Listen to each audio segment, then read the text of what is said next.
أعوذ بالله من الشيطان الرجيم بسم الله الرحمن الرحيم والحمد لله والصلاة والسلام على ما لا نبي بعده سيدنا ونبينا وحبيبنا ومولانا محمد صلى الله تعالى عليه وسلم وعلى آله وصحابه ومن اهتدى بهداه إلى يوم الدين فإن خير الحديث كتاب الله وخير الهدي هدي محمد صلى الله تعالى عليه وسلم وشر الأمور محدثاتها وكل محدثة بدعة وكل بدعة ضلالة وكل ضلالة في النار ربي اشرح لي صدري ويسر لي أمري واحلل عقدة من لساني يفقهوا قولي ربي لا تؤاخذني مما يقولون واغفر لي ما لا يعلمون واجعلني خيرا مما يظنون أما بعد.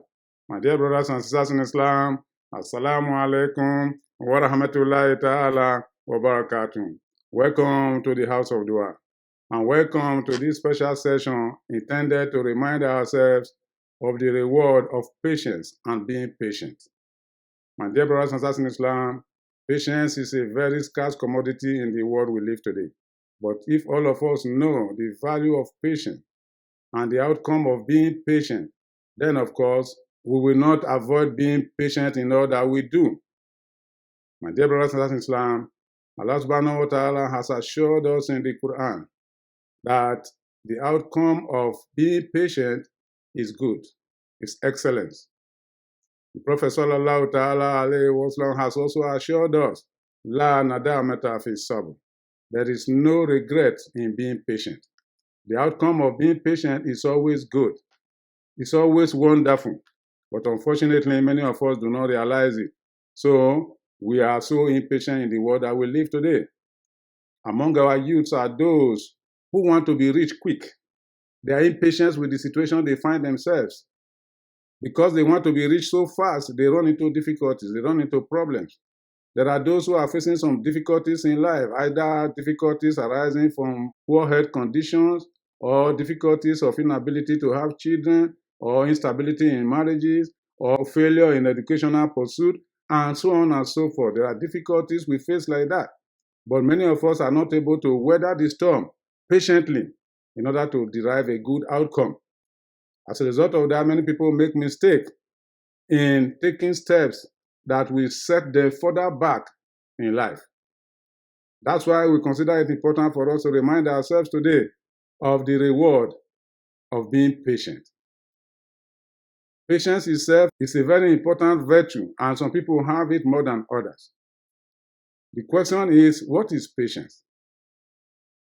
Patience is the ability to tolerate a condition in which you find yourself, hoping that that condition will be made better by Allah subhanahu wa ta'ala. Simply put, that's what patience is all about. My dear brothers and sisters in Islam, which means that there are three elements required in demonstrating patience and in overcoming our adversities. Number one, tolerance. Being okay with the condition in which you find yourself without necessarily losing your hope. That ability to accept the condition you find yourself in is known as taqdeer. Whoever has that, backed it up with hope, also known as ihtisab, that your condition will be better.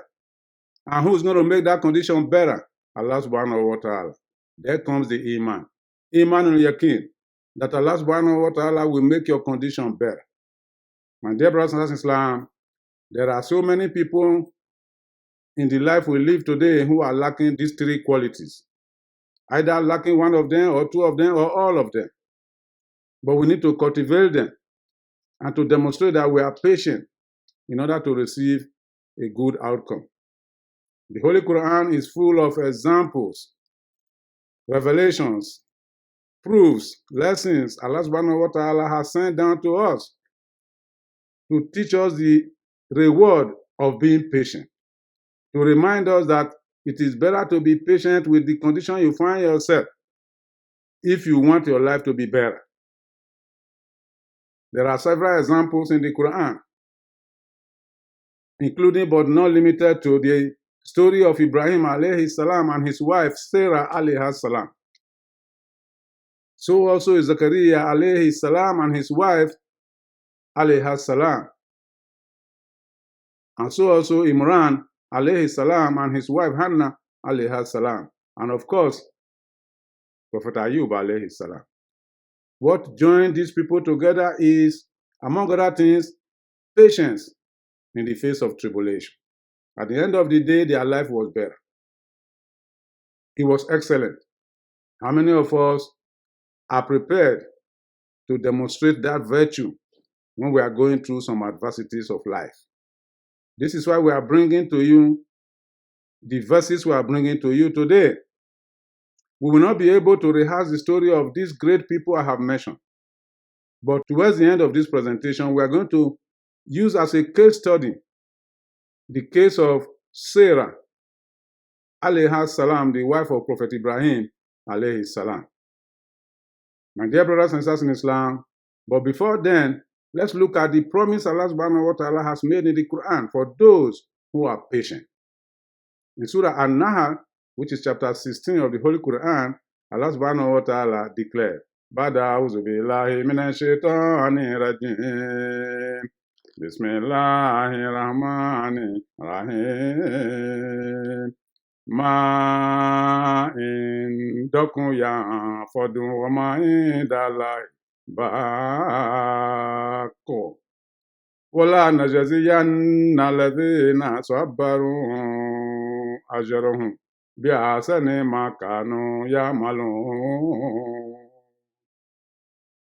In Surah Az-Zumar, which is chapter 30 now of the Holy Quran, Allah subhanahu wa ta'ala says, Qul ya ibadillazina amanu taqu rabbakum lillazina ahsanu fi hadhihi dunya hasana wa aradullahi wasi'a innama yuwaffa sabiruna ajrahum bighairi hisab.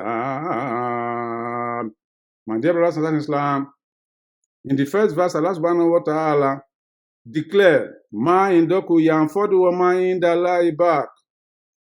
That which is with you, whatever goodness you are pursuing right now, or whatever situation you are finding yourself in right now, good or bad, is going to pass away.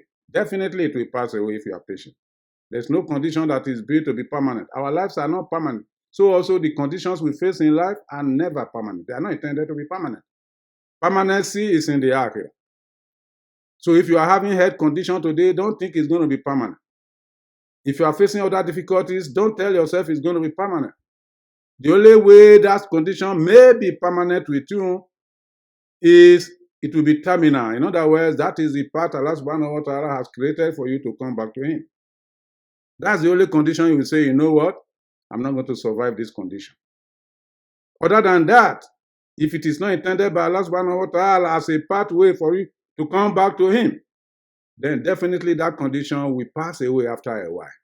So Allah says, Ma indakum yanfadu wa ma indallahi baqo. Wala najziyanna alladhina sabaru. Remember, Allah subhanahu wa ta'ala says, Wala najziyanna alladhina sabaru ajrahum bi'ahsani ma kanu ya'malun. Definitely, without doubt, that la, the lamb that is najziyanna lahum, that's what we call lamul qasam, the lamb of oath taking. Here Allah subhanahu wa ta'ala is making it a definite assurity by swearing, definitely, those who are patient when they are facing difficulties, we shall recompense them by something that is better than the condition in which they are.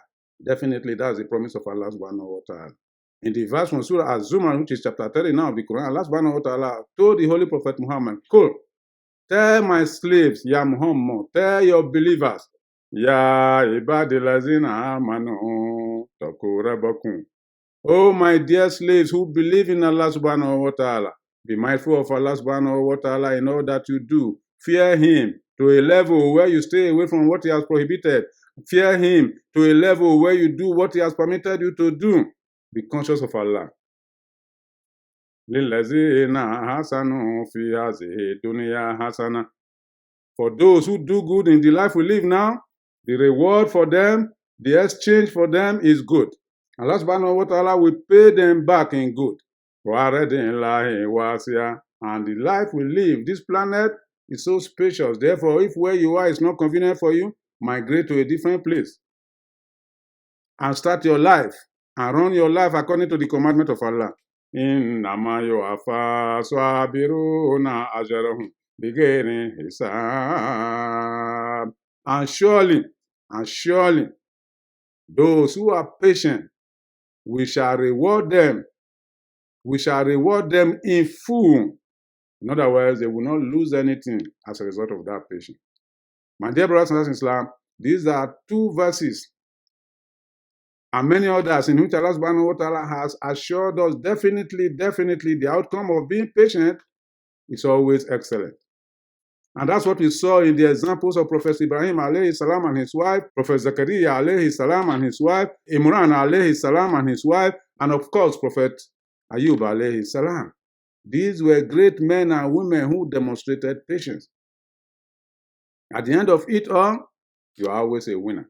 That's why the Prophet says, La nadamata fi sabr. There is no regret in being patient. And in the last verse of Surah Al-Imran, Allah subhanahu wa ta'ala says, Ya ayyuhallazina amanu isbiru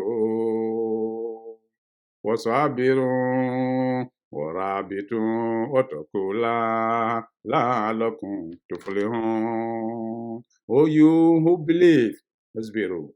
Be patient all the time. In whatever condition you find yourself, be patient. Wasabiru, be patient. In the face of all difficulties, be patient. Warabitu, stay patient and protect that which you have already gotten. Wattaqullaha, and back up your patience in fear of Allah. If you know you want to succeed. My dear brothers and sisters in Islam, having said that, let's look at a case study of the one who was tested, and in the face of it, she was patient, and at the end of it all, she was a winner. And that person was Sarah alayhi salam, the wife of Prophet Ibrahim alayhi salam. My dear brothers and sisters in Islam, Ibrahim alayhi salam and Sarah got married at an early adulthood. But they lived for a very long time without children. But they were asking Allah for children, just like any of us. We need children for our lives. Ibrahim kept on supplicating to Allah, Rabbi, habli mina salihin. Oh Allah, grant me a child from among those who are righteous. My dear brothers and sisters in Islam, they were together for a long time. There was no child to show for it. Sarah did not worry about it. She was tolerant. She was hopeful. Hopeful in the sense that this is not a condition that will remain forever. Even when she was told that she was no longer going to be able to bear a child and that she was barren, she didn't lose hope in Allah subhanahu wa ta'ala. He had a great deal of ihtisab and backed up that hope with Iman on Yaqeen. She realized that no one could make her bear a child except Allah subhanahu wa ta'ala. These three qualities were complete for Sarah alayhi salam and her husband, Prophet Ibrahim alayhi salam. To the extent that Sarah alayhi salam at a point in time advised her husband, maybe it's my fault. Therefore, why don't you try marry another woman so that you could have a child? Because I know you like to have children. How many of our wives will make that advice today? Inability for a wife to bear a child is one of the legitimate reasons why somebody may consider marrying more than one wife, if you know you can keep them fairly and adequately. But many of us will not like to do that today. Sarah alayhi salam demonstrated that virtue of being cooperative with her husband to find an answer to a problem that was on the ground. Listen to how Allah subhanahu wa ta'ala rewarded her. At a point in time, Sarah had a companion, a little girl that was given to her as a gift by a king that herself and her husband visited at a point in time. She told her husband, if this girl got matured, why don't you go ahead and marry her? Let's see whether Allah may bless you with a child. That girl was who? Hajara alayhi salam. True to Sarah's advice, Ibrahim alayhi salam got married to Hajara alayhi salam. Soon after that, Hajara alayhi salam became pregnant. Allahu Akbar Kabir. Look at the blessing of Allah subhanahu wa ta'ala. Hajara became pregnant, and Sarah and her husband were amazed. In order to make things easy for himself, Ibrahim alayhi salam decided to separate Sarah and Hajara, leaving Hajara at the vicinity of Mecca and taking Sarah to Palestine. He began to travel, shuttle between Palestine and Mecca to look after his family. Hajara was the first to deliver a baby known as Ismail alayhi salam, Ghulam Halim. Allahu Akbar Kabir. Soon after that, Allah subhanahu wa ta'ala, the one who is merciful, decided that it was time to reward Sarah for her patience and for her understanding. At the same time, the area nearby, the desert area, there were people there who were living in what Allah subhanahu wa ta'ala described as mutafikatul ahwa, who were practicing homosexuality in the desert area. They were known as the people of Lut. Allah subhanahu wa ta'ala sent a prophet known as Lut to go and discuss with them and change their way. They refused to change. And so he raised some angels to go and destroy the city. In addition to that, he assigned to the angels an honorable assignment. An assignment to deliver good news to Sarah that she was going to be pregnant. My dear brothers and sisters in Islam, Allah subhanahu wa ta'ala says in Surah Hud, chapter 11 of the Quran, Ola Khadija ati Rasuluna Ibrahim bil Bushra Kalu Salama Kola Salam Fama Lebitha Aja Bihijli Hanif. When the angels got to Ibrahim alayhi salam, they greeted Ibrahim, Salamu alaikum, and Ibrahim replied, Salamu alaikum wa rahmatullahi ta'ala wa barakatuh. And without wasting time, Ibrahim ran to the backyard, slaughtered a calf, made what we call barbecue or suya to deliver to the group of people that came to him, not knowing whether they were angels. So he was very hospitable to them. And then, Falamara ala tesilu aidiyahum ile nakirahum wa ojasa minhum khifa qalu la takaf inna ursilna ila qaumin lut. When he presented the meal to them, they were not ready to eat. They kept quiet. And when Ibrahim noticed that, he became suspicious that these were not ordinary people. He was scared. They told Ibrahim, La takaf, don't be scared. Don't be scared. We are messengers of Allah subhanahu wa ta'ala, and we are sent to that city where the people of Lut lived to destroy the city because of their sinfulness. So, they delivered that news to Ibrahim alayhi salam. The ayah continues,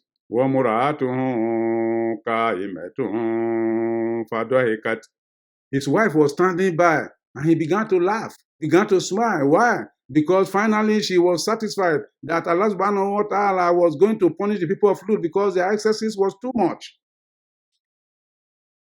She was smiling. My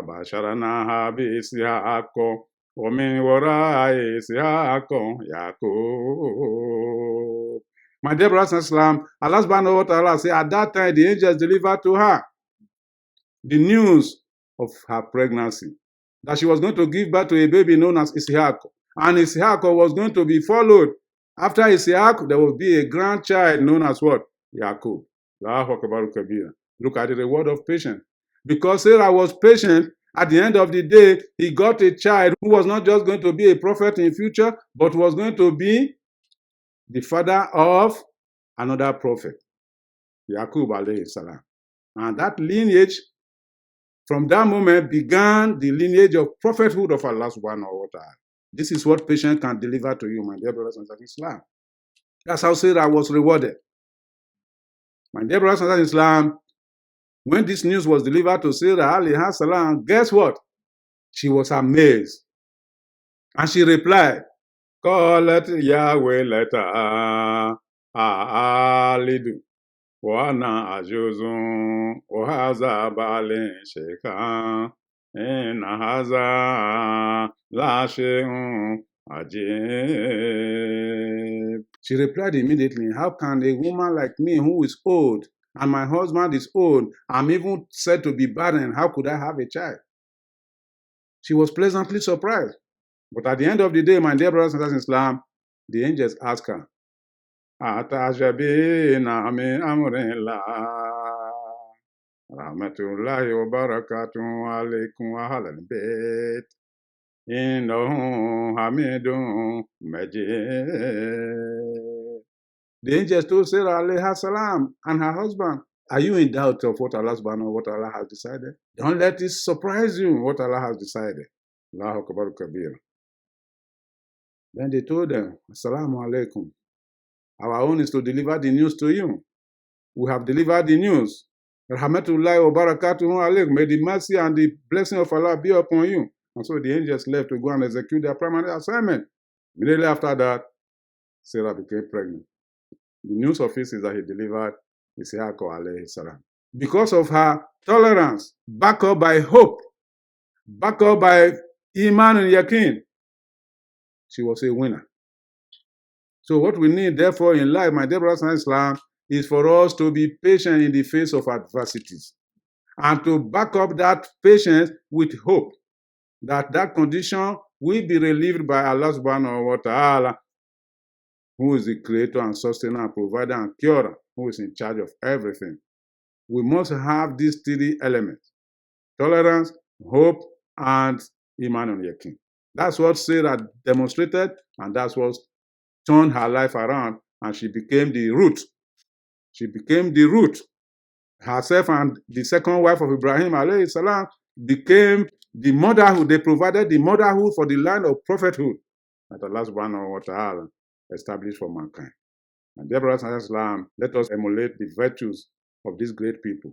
We ask Allah subhanahu wa ta'ala to take shaitan away from our life and take our life far away from the shaitan. Subhanallah wa bihamdik, subhanaka Allahumma bihamdik, nashhadu an la ilaha illa anta, nastaghfiruka wa natubu ilayk. Alhamdulillah.